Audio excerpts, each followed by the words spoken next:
ఏ జాయింట్లో pain అయినా కానీ ఒక కారణం ఉండాలి. మోకాళ్ళలో వచ్చే నొప్పి మెకానికల్ ప్రాబ్లమ్స్తో వస్తూ ఉంటుంది, వెయిట్ బేరింగ్ కాబట్టి వస్తూ ఉంటుంది. తొంటి ఏంటంటే బాల్ అండ్ సాకెట్ జాయింట్ అంటాం, అంటే గిన్నె బంతి, అంటే ఇట్స్ హైలీ ప్రొటెక్టెడ్ జాయింట్. ఆ జాయింట్ చుట్టూరు మీరు చూసిన కండరాలు ఎక్కువగా ఉంటాయి. మీరు ముందు వైపు కానీ వెనక వైపు కానీ చూసుకుంటే, అటు బటక్స్ చూసుకున్నా, ఇటు థైస్ చూసుకున్నా, it is highly surrounded with lot of muscles. అందువల్ల ఏంటి, దీనికి సెకండరీ స్టెబిలిటీ అంటాం. ఒకవేళ కొద్దో గొప్ప ఇది ఇబ్బంది ఉన్నా పక్కన ఉన్నాయన్నీ దానికి ఒక చెయ్యి అందించి నడిపిస్తూ ఉంటాయి. మోకాల్లో చిన్న ప్రాబ్లం వస్తే డెఫినెట్గా బయటపడిపోతుంది, ఎందుకంటే దానికి సహాయం చేయడానికి చుట్టుపక్కల ఎక్కువ మజిల్స్ లేవు.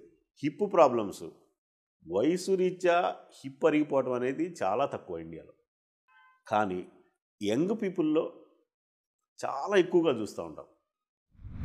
Especially conditions like rheumatoid arthritis, conditions like gout, conditions like previous tuberculosis, conditions like avascular necrosis, అంటే కారణం లేకుండా ఎందుకు అరిగిపోతుందో తెలియకుండా అరిగిపోవడాన్ని ఏవాస్కులర్ నెక్రోసిస్ అంటాం.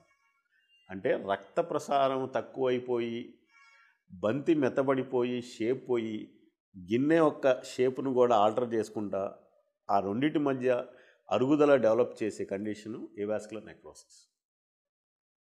ఎస్పెషల్లీ ఇప్పుడు కోవిడ్ వచ్చిన తర్వాత చాలామంది యంగ్స్టర్స్లో ఎవరైతే హాస్పిటలైజ్ అయ్యారు కానీ ఎవరైతే స్టెరాయిడ్ ట్రీట్మెంట్స్ తీసుకున్నారో వాళ్ళలో ఏవాస్కులర్ నెక్రోసిస్ ఎక్కువగా చూస్తున్నాం.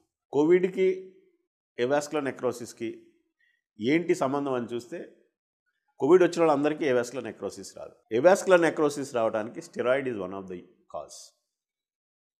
వాటి మూలంగా రక్తనాళాల్లో చివర ఉన్న రక్తనాళాలు బ్లాక్ అయితే బ్లడ్ సప్లై తగ్గిపోయి బాల్ మెత్తబడిపోయి వచ్చేదే ఏవాస్కులర్ నెక్రోసిస్. సో యంగ్ పీపుల్లో ఎవరిలో అయితే బ్రెడ్ విన్నర్స్ ఉంటారు, ఆ ఫ్యామిలీ కోసం వాళ్ళు కష్టపడుతూ ఉంటారు. యంగ్ పీపుల్ ఇప్పుడిప్పుడే అసలు పెళ్ళి కాక ముందే 2 హిప్స్లో ప్రాబ్లం ఉన్న వాళ్ళని చాలా ఎక్కువ మంది చూస్తున్నారు. ఇమాజిన్ యంగ్ పర్సన్ ఒక రకంగా నడుచుకుంటా 2 హిప్స్ పోయి 100% రీప్లేస్మెంటే చేయాలి, వేరే ట్రీట్మెంట్ లేనటువంటి కండిషన్స్లో ల్యాండ్ అవుతూ ఉన్నారు. సో ఇవన్నీ కారణాలు చూసినట్లయితే హిప్పులో ఆర్థరైటిస్ డెవలప్ చేయడానికి ఇవన్నీ కారణాలు ఉన్నాయి.